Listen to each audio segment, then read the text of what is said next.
আসসালামু আলাইকুম সবাইকে। ইরামের আম্মুকে নিয়ে আমার শ্বশুর বাড়িতে আসছি একটু একদিনের জন্য বেড়াতে।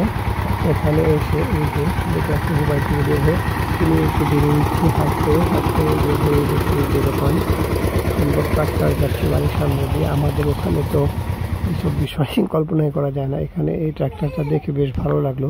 খুব সুন্দর একটা নির্মল পরিবেশ। ইরামের নানুর বাড়ির সামনে এই যে একটা বিল, বর্ষা এখানে পানি জমে, বর্ষার পানি নেমে যাওয়ার পরেও কিছুক্ষণ অবশিষ্ট রয়ে যাচ্ছে। এখানে বেশ সুন্দর সুন্দর দেশি মাছ ওঠে। দুপুরে বা বিকেলে এখানে বসে থাকতে খুব ভালো লাগে, বিশেষ করে আমার ইরামের আম্মুর। এখানে বসার জন্য অনেকগুলো ব্রেঞ্চ তৈরি করে রেখেছে ইরামের নানুর বাড়ির থেকে। খুব সুন্দর একটা ভিউ পাওয়া যায়, এর জন্য হয়তো বসার জায়গাগুলো বানিয়েছে। খুব চমৎকার লাগে দেখতে। এই যে ইরামকে নিয়ে বাড়িতে চলে আসছি। ইরাম এখানে দাঁড়িয়ে দাঁড়িয়ে কি করতেছ আম্মু? চিপস খাচ্ছে। সে চিপস খাচ্ছে ভালো কথা। সে খাটে একদম কেনারে দাঁড়িয়ে আছে। আমার পেটের উপরে বুকের উপরে মাথা দিয়ে দিয়ে একটু পর পর ঘেঁষাঘেঁষি করতেছে। ছোট বাচ্চাদের যেটা আর কাজ কি, বাবা মায়ের সাথে ঘেঁষাঘেঁষি করা। ইরাম ওটা পছন্দ করে। টিভিতে সুন্দর একটা কার্টুন দেখতেছে। ও এটা দেখে যে বাচ্চাদেরকে চকলেট মকলেট দেয়, এটা আমার বুকের উপরে খুব সুন্দর করে মাথা রাখছে। ভয় পাচ্ছি যে পিছলে পড়ে না যায়। এই যে একদম খাটের কিনারাতে এরকম করে একটা মুরগির বাচ্চাও দিয়ে রেখেছে আমার বুকের উপরে। এরকম এসব বিষয়গুলো খুব পছন্দ করে, ঘেঁষাঘেঁষি করবে। এই যে এখানে দিয়ে খেলছে, কার্টুনটা চেঞ্জ করে দিতে বলতেছে আমাকে। এরম হয়তো এখন বাইরে যাবে, যাওয়ার জন্য আমাকে ডাকতেছে। এরামের আম্মু গেছে গোসল করে। এরামের নানুর বাড়ি থেকে আসার পরে বিকেলবেলা এরামের আম্মু গোসল করতে গেছে, ওনার নাকি ভালো লাগছে না। বললাম ঠিক আছে গোসল করে আসো। এরাম এই যে বারান্দা দিয়ে হাঁটছে আর চিপস খাচ্ছে। ও দাদুকে খুঁজতেছে, দাদু কোথায় গেল। বললাম যে তোমার দাদু বাইরে গেছে, তারপরে ও এখান থেকে ঘোরাঘুরি করবে।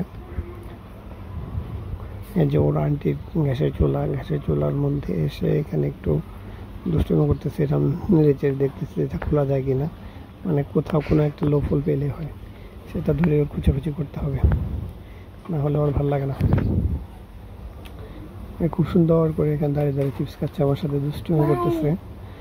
দাদুকে ওখানে ডাকছে, আমাকে দেখাচ্ছে। কিছু না কিছু একটা এরকম করতে থাকবে, এমনভাবে মাথা থাকাচ্ছে মনে হচ্ছে না জানো কি হয়েছে। আমি ওর কাছে 2টা চিপস চাইলাম যে আমাকে খেতে দাও চিপস, দেখি দেয় কিনা। মাঝে মাঝে দেয় ওর মন ভালো থাকলে, মন ভালো না থাকলে দেয়।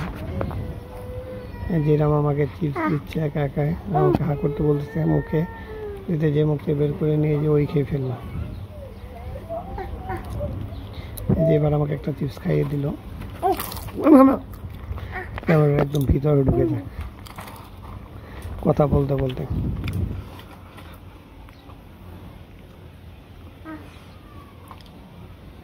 চিপস চালাও কেন? চিপস চালায় না।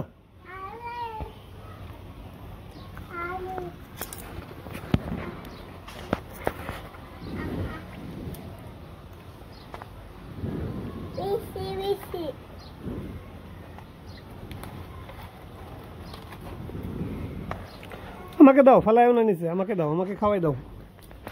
বুড়ি নামকে আমি ভালোবেসে বুড়ি বলে ডাকি। এই যে এখানে সুন্দর করে বসে রয়েছে। অ্যাকচুয়ালি আম্মু গোসল গেছে দেখে গোসল খাওয়ার দিকে এখানে বসে তাকিয়ে রয়েছে।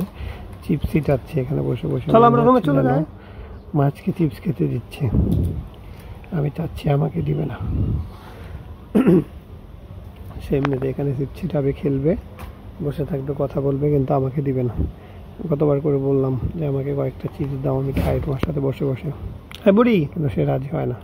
চলো রুমে যাই, ঘরে যাই, চলো। বসে খেলবে। হয়েছে খুব সুন্দর করে মাথা নাড়াচ্ছে, খেলছে। ইরাম খুব দুষ্ট, মাশাআল্লাহ। সবার জন্য দোয়া করবেন যাতে ও তাড়াতাড়ি সুস্থ হয়ে যায়।